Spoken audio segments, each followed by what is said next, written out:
Alright, what's up everybody? It's your party station Z89. We are back with DJ Zell. And we've been doing a lot of talking over the break. It's fun. We listen to the music, but we're also just continuing the conversation. True that. But, that's a fact. Yeah, we're back. We're talking with DJ Zell. Talking about a lot of things, but one thing we were getting into, among all the other things, was got a comic book coming out. Mr. Stan Lee over here, among other things. But you want to tell us about that a little bit? Yeah. So, again, like before the break, we were talking about multi-potentiality and finding intersections on what things that you do. So, me, I am a barber, a DJ, a brand developer, graphic designer. I'm just an all-around creative person. So I said, let me tell, and I'm a person with very unique circumstances and situations. So I said, I think this would be good stories. I always loved comic books. My favorite superhero was Spider-Man. And I was like, I love the struggle of Spider-Man and, understanding that the responsibility with the power and responsibility.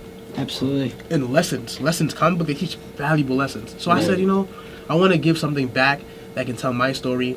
It can market my business, and at the same time, it can help the future generations coming up in the world.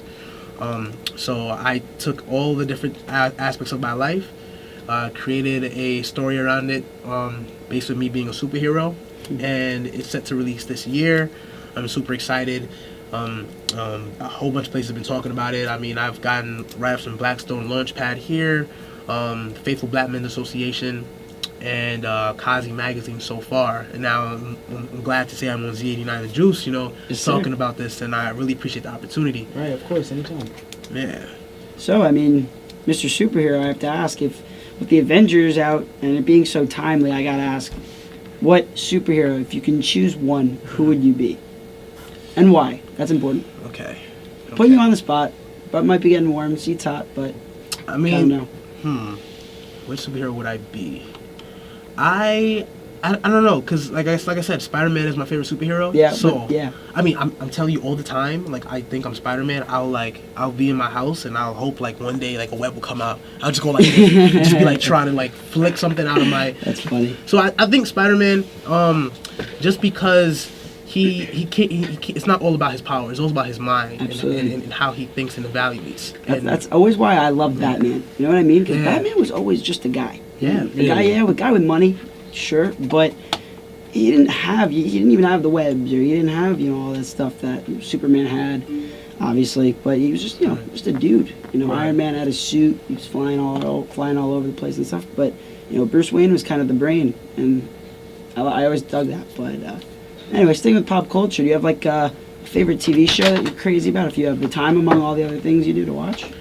So I don't really watch TV. Yeah, that makes sense. I buy that. But you know what? I can see that too, because I remember when he first came in, we were asking him about the Cardi thing. He was like, "Wait, what?" I was like, I could tell. Everything. So I'm again like I think my biggest skill is learning. So everything that I put myself around is I want to learn from it. So I watch a lot of Netflix. Yeah. I watch a lot of Criminal Minds. 100%. I watch a lot of things that deal with the psyche of just human beings because I like to learn about how people think and how to influence the world. You know what I mean? 100%. 100%. Those are the kind of thinkers that we need, quite honestly, if I'm being real. But, it's interesting. Oftentimes I'll find myself, when I'm watching, obviously I've been pretty adamant about that, the fact that I watch Game of Thrones on this show tonight. But when I'm watching, an episode of Game of Thrones and it's kind of stimulating my mind and you're watching how, these characters interact with each other, it's realistic fiction, It makes you think. It definitely makes you think, And even to add to that, I challenge like everyone, like that's listening and that's here, to always look for the things that people aren't looking for. Like when you're watching something, don't just watch it for the enjoyment. Like see why did they pick this music in this scene? Like 100%. Listen to the music changes, like and predict and try to like selection, challenge yourself. Like, I'll literally hear a chord change in the thing. I'm like, what's about to happen right now? Somebody about to die. Yeah. Right. And then I see it happen. I'm like, look, exactly. You ever go through shows or movies like watching it the second time through, and like you watched it the first time through, you were shocked when something big happened, but you watch it the second time through, and you see like the little foreshadowing hints that yes. they give. You're like, why didn't I catch that the first time? That was me Yes. with Get Out. I had to watch Get Out Yeah? like 3 times. Yeah, Yeah, like like- 3 times. 100%. So last thing I want to ask you, because we're running out of time, but we Right. talked about this a little bit before, and we said we would have you weigh in on a couple of things. So you talked a little bit about how you met Lil Yachty and you brought him to campus and had a great time with him. So news came out recently that he wrote most of the song "Act Up" by City Girls, and so I'm just wondering, what are you thinking about that? Because there are a lot of people that feel a lot of different ways about it. I commend Lil Yachty for exercising his versatility. You know, like I said, versatility is gold. It's important to be able to do as much things in this world as possible.